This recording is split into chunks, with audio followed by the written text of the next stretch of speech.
महाराष्ट्रातील सर्व ख्रिस्ती बंधू भगिनींना पास्टर कौशल काळे चा सलाम. आपल्या सर्वांना ख्रिस्ताच्या नावामध्ये मी सलाम सांगतो प्रियानो. आणि KBC मिनिस्ट्रीज या यूट्यूब चॅनलमध्ये आपलं स्वागत आहे. आम्ही हे यूट्यूब चॅनल नवीनच सुरू करत आहोत. आणखी या यूट्यूब चॅनलचा मुख्य हेतू हा आहे की आम्ही ख्रिस्ताला प्रसिद्ध करावं आणि त्याचबरोबर पवित्र शास्त्रातील जे शास्त्र केंद्रित शिक्षण आहे ते शिक्षण लोकांपर्यंत घेऊन जावं, हा या यूट्यूब चॅनलचा मुख्य हेतू आहे. आणि त्याच हेतूसाठी आपल्या सर्वांचं मी या ठिकाणी मनस्वी स्वागत करतो. आणि या यूट्यूब चॅनलच्या माध्यमातून आम्ही जो उपक्रम सुरू करत आहोत, सर्वप्रथम तो आमचा उपक्रम आहे वेस्टमिन्स्टर शॉर्टर कॅटेकिझम. आणि आपल्याला वाटेल की वेस्टमिन्स्टर शॉर्टर कॅटेकिझम हे नेमकं काय आहे, परंतु वेस्टमिन्स्टर शॉर्टर कॅटेकिझम हे आपल्या विश्वासाकरिता एक अत्यंत महत्त्वाचं तत्व आहे, ज्या शिकवणीच्या द्वारे आपल्याला ख्रिस्ती धर्माची जी तत्व आहेत, ख्रिस्ती विश्वासामध्ये आपल्याला वाढण्याकरिता लागणारी जी काही शिकवण आहे, त्या शिकवणीचा सर्वात मोठा उल्लेख या वेस्टमिन्स्टर शॉर्टर कॅटेकिझममध्ये आहे. तर मी आपल्याला या सर्वात महत्त्वाच्या सदरामध्ये आपलं स्वागत करतो प्रियानो. आणि सर्वप्रथम आपण पहिल्या प्रश्नाने सुरुवात करूया, जो प्रश्न आहे, मानवाच्या जीवनाचा मुख्य उद्देश कोणता आहे? What is the chief goal of man's life? What is the cheap end of man's life? आणि त्याचं उत्तर आहे, मनुष्याच्या जीवनाचं मुख्य हेतू किंवा उद्देश हा आहे की त्याने देवाचे गौरव करावे आणि त्याने देवामध्ये आनंद प्राप्त करावा, देवामध्ये आनंदी असणे.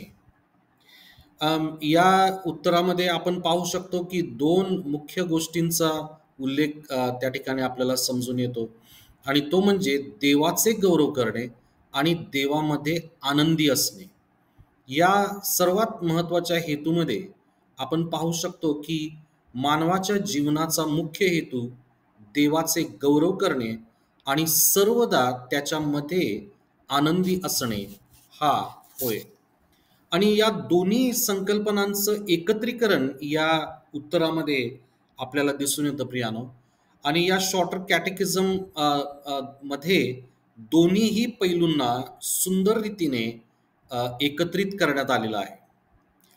देवाचे गौरव करणे आणि त्याचा आनंद घेणे हे अधोरेखित करणं आहे की ते परस्पर वेगवेगळे नसून ते एकमेकांशी निगडीत आहेत, ते एकमेकांना पूरक आहेत. आपण आपल्या जीवनातून देवाचे गौरव करत असताना त्याच्याशी जवळच्या नातेसंबंधांमधून मिळणारा आनंद आणि पूर्णता आपण अनुभवतो. या उलट जसे आपण देवाच्या उपस्थितीचा आणि त्याच्या चांगुलपणाचा आनंद घेतो, तेव्हा आपला नैसर्गिक प्रतिसाद म्हणजे त्याचे गौरव करणे होय. आणि हा दुहेरी उद्देश आपल्या अस्तित्वाचे सर्वांगीण स्वरूप प्रतिबिंबित करतो. आपले कर्तव्य आणि आपला आनंद दोन्हीही या प्रश्नामध्ये आणि या प्रश्नाच्या उत्तरामध्ये या ठिकाणी समाविष्ट करण्यात आलेला आहे. आणि या ठिकाणी मी आशा करतो की या उत्तराच्या द्वारे आपल्याला आशीर्वाद प्राप्त झाला असेल. आमेन.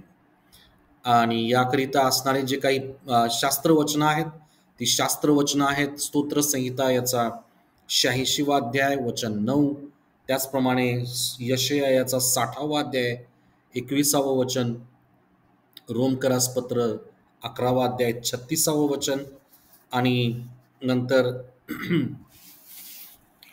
करिंथकरास पहिले पत्र 6वा अध्याय 20वा वचन, 10वा अध्याय 31वा वचन, प्रगटीकरण 4था अध्याय 11वा वचन, स्तोत्र 16वा अध्याय 5 ते 11 वचन, स्तोत्र संहिता 144वा अध्याय आणि 15वं वचन, यशया 12वा अध्याय 2रं वचन, लूककृत शुभवर्तमान 2रा अध्याय 10वं वचन, आणि फिलिप्पीकरास पत्र 4था अध्याय 4थं वचन, आणि शेवटी प्रगटीकरण याचा 21वा अध्याय 3 ते 4 ही वचने.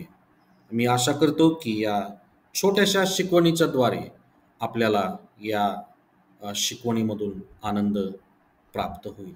धन्यवाद.